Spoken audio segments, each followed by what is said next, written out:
আসসালামু আলাইকুম ওয়া রাহমাতুল্লাহি ওয়া বারাকাতুহু। রাসূলুল্লাহ সাল্লাল্লাহু আলাইহি ওয়াসাল্লাম সাহাবা একরামকে প্রশ্ন করলেন যে আতাদরুনা মাল গীবাহ, তোমরা কি জানো গীবত কাকে বলে? তো সাহাবা একরাম বললেন ক্বালু আল্লাহু ওয়া রাসূলুহু আলাম, যে আল্লাহ আল্লাহ রাসূলই ভালো জানেন, অধিক বেশি জানেন।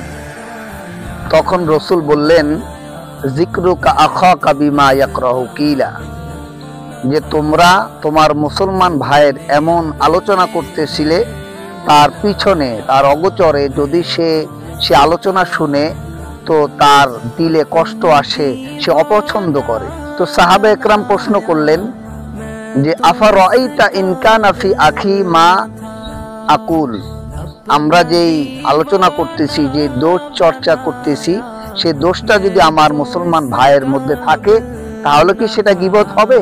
আল্লাহ রাসূল বললেন ইন কানা ফিহি তাকুল ফাকাদ গীতাবতা, যদি তার মধ্যে দোষটা থেকে থাকে যেটা তুমি আলোচনা করেছো, এটার নামই তো গীবত, এটাকেই তো গীবত বলা হয়। ওয়া ইল্লাম ইয়াকুন ফিহি মা তাকুল ফাকাদ বাহাত্তা, আর তুমি যেটা বলেছো সেটা যদি তার মধ্যে না থাকে, যে দোষের কথা তুমি আলোচনা করেছো সে দোষটা যদি তার মধ্যে না থাকে, তাহলে তুমি তো তার তোহমত করলা, গীবতের থেকে আরো বড় গুনাহ তুমি করে ফেললা। সেজন্য আমরা আজকে জানতে পারলাম গীবত কাকে বলে। এমন ভয়াবহ একটি গুনাহ, যে গুনার কারণে আমার নিজের আমলগুলা বরবাদ হয়ে যায়। সেজন্য গীবত নামের যে গুনাহ রয়েছে, আমরা কখনো এই গুনাহতে লিপ্ত হব না। আল্লাহ রাব্বুল আলামিন আমাদেরকে তৌফিক দান করেন।